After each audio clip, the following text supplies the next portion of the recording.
Esta mañana hemos visto algunas de las diferentes etapas previstas por el Camino de la Bomba. Comenzamos con la oración por la persona de Loicos que queremos evangelizar. Hablamos de lo importante que es entablar una amistad sincera y hacerla sentir amada a través de nuestro servicio. Damos testimonio de nuestro encuentro con Jesús y de la alegría que significa ser hijos de Dios. Y disipamos posibles dudas, respondemos a preguntas o aclaramos malentendidos.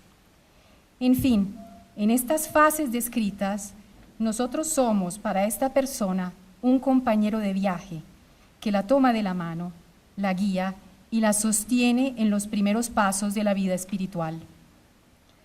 Pero tarde o temprano llega el momento en que la persona que hemos ido acompañando tiene que empezar a caminar por su propia cuenta y decidir si acepta o no nuestra propuesta.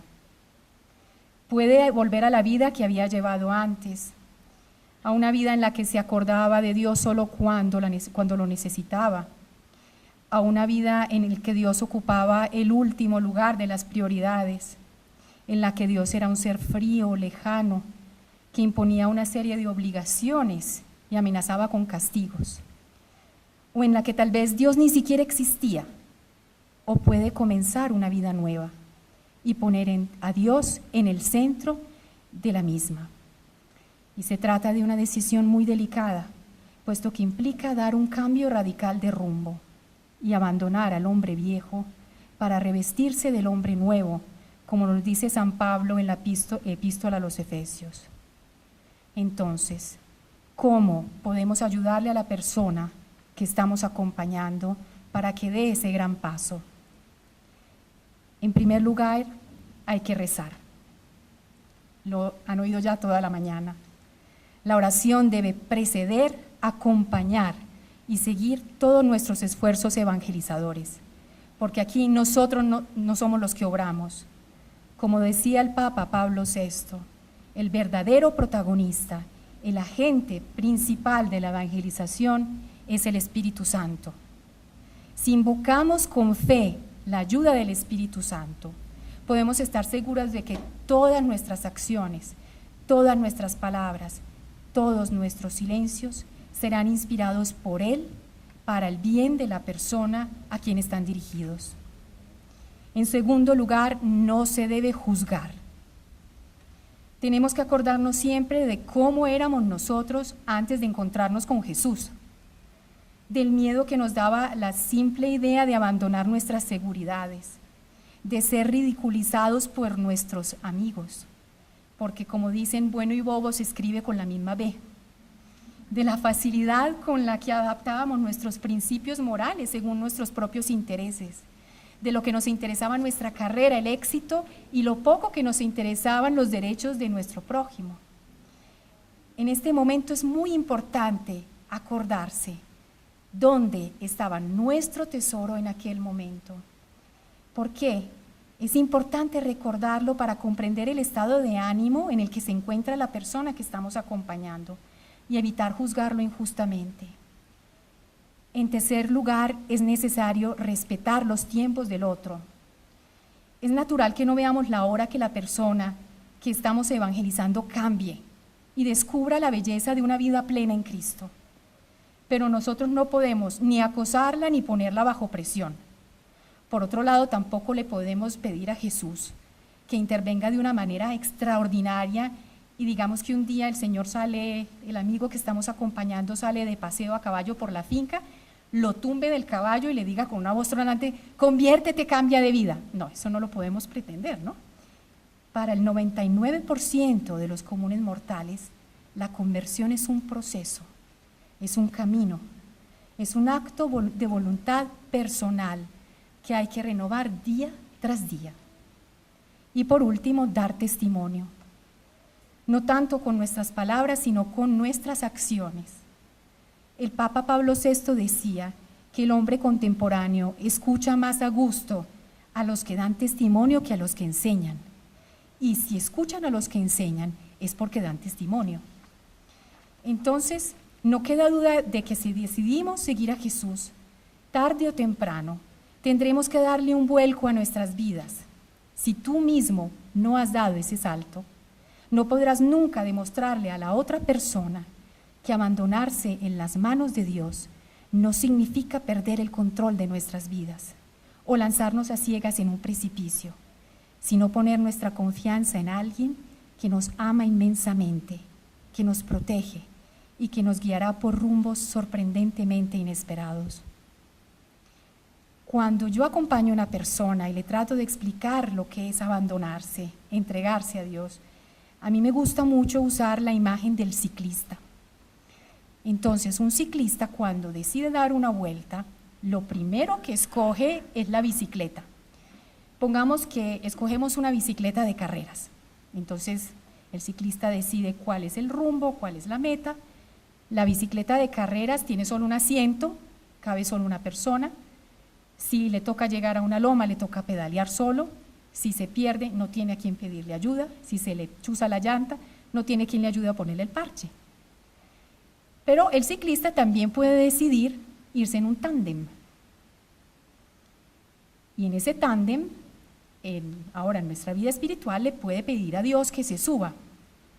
Pero a Dios lo sentamos en el asiento de atrás. Ahí van Dios todo formalito.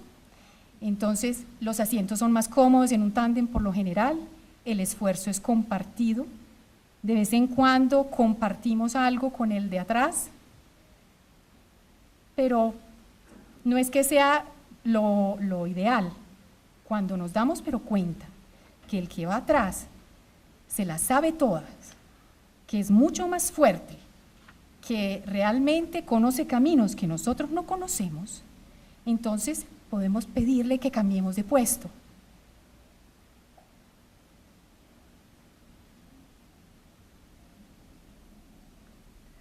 Ahí está Dios un poquito más gordito. Y entonces, en este caso, nos vamos a dar cuenta que nos va a llevar a sitios inesperados que nunca habríamos encontrado por nuestra cuenta, que el esfuerzo va a ser lo mismo compartido, pero va a llegar el momento en que vamos a poder cerrar los ojos, no vamos a tener que ser nosotros los que manejamos y hasta vamos a poder subir los brazos, porque el que tiene el control es Él. Esa es la imagen del abandono que yo trato de darle a las personas que acompaño.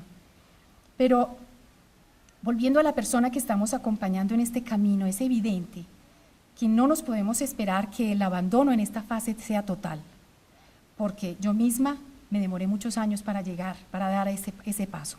Pero es un abandono inicial. Si el compañero de viaje nuestro acepta nuestra propuesta y nosotros vemos que él ya empieza a oír que Jesús está tocando a su puerta, podemos decir que ha llegado finalmente el día anhelado y que lo podemos invitar a participar en una reunión de célula. Le presentaremos a las personas que han estado rezando por él durante mucho tiempo y le hablaremos de lo agradable y de lo bonito que es compartir con los amigos un camino de fe. Y cuando Jesús entra en tu vida, nada vuelve a ser como antes, porque la luz que enciende en tu corazón comienza a permear cada rincón de tu ser. El Papa lo dice en su encíclica: la alegría del Evangelio llena el corazón y la vida entera de los que se encuentran con Jesús. Y eso fue lo que vivimos mi marido y yo en el lejano 1993. Por lo que me respecta, yo soy una hija de un matrimonio mixto. Mi mamá es católica, de las de la fe del carbonero.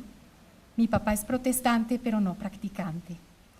Yo fui bautizada y recibí todos los sacramentos de acuerdo con la doctrina católica. En el colegio tenía muchos compañeros protestantes y mi mejor amiga era una testigo de Jehová. Y acabó con la imagen que yo tenía de la iglesia, con muy buenas intenciones de parte de ella. Yo me habría convertido en testigo de Jehová si no me hubiera tenido que ir a estudiar a Alemania. Pero yo creo que el motivo principal fueron las oraciones de mi mamá y de mi hermano. Cuando yo llegué a Alemania, yo seguía buscando a Dios, pero yo buscaba un Dios que abarcara toda la humanidad y que no tuviera nada que ver con la iglesia. Y me empecé a interesar muchísimo por eso de la nueva era, por el New Age, porque en el New Age respetaban muchísimo a Jesús. Era un maestro de sabiduría y de amor, Y yo quedé fascinada. Después nos fuimos a vivir a Milán. Allá me inscribí a un curso de dinámica mental.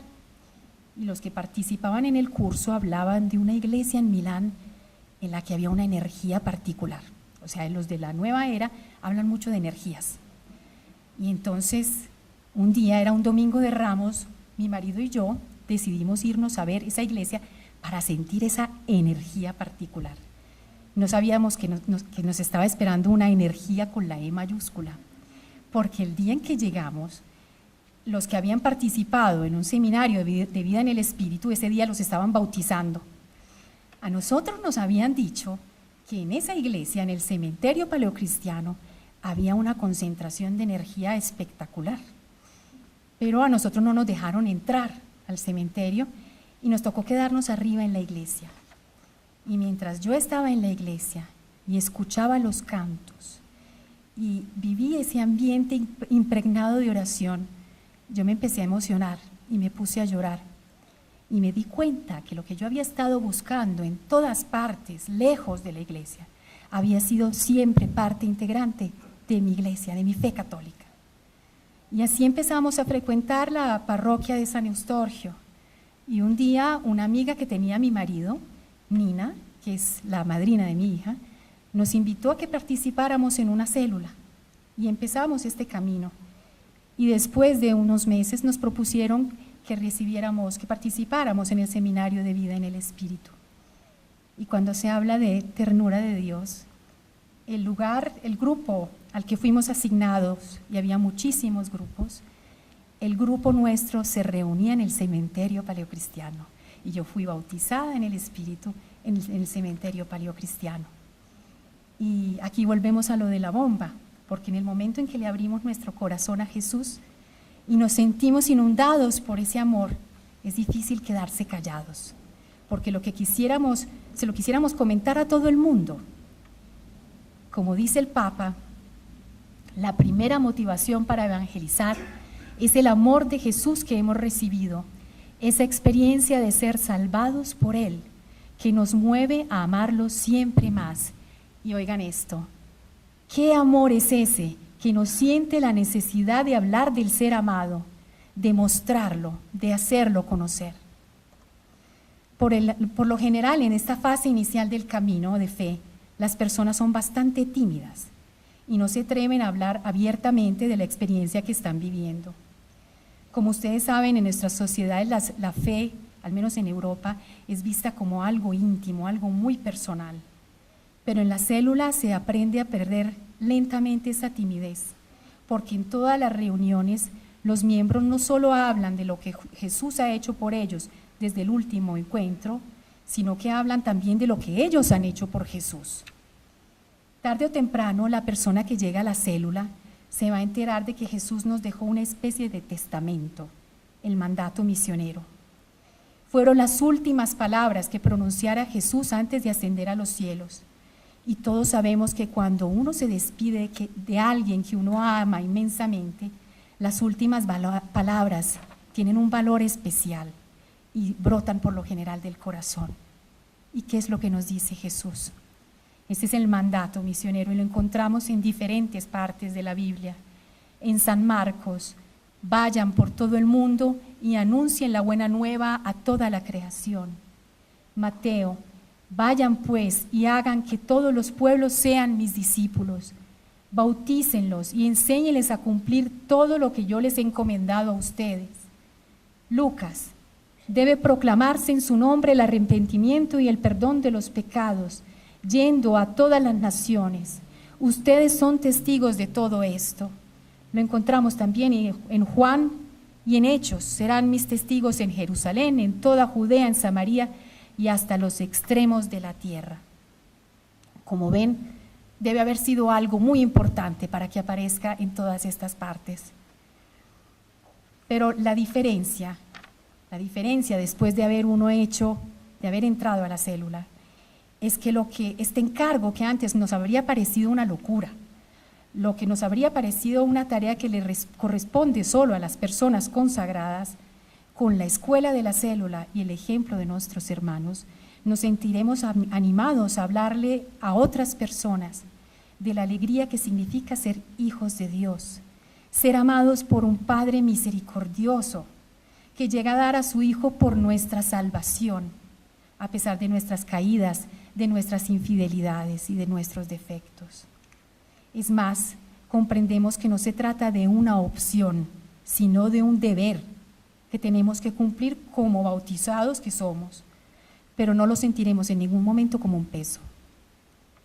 El Papa dice: los cristianos tienen el deber de anunciarlo sin excluir a nadie, no como quien impone una nueva obligación, sino como quien comparte una alegría, señala un horizonte bello, ofrece un banquete deseable.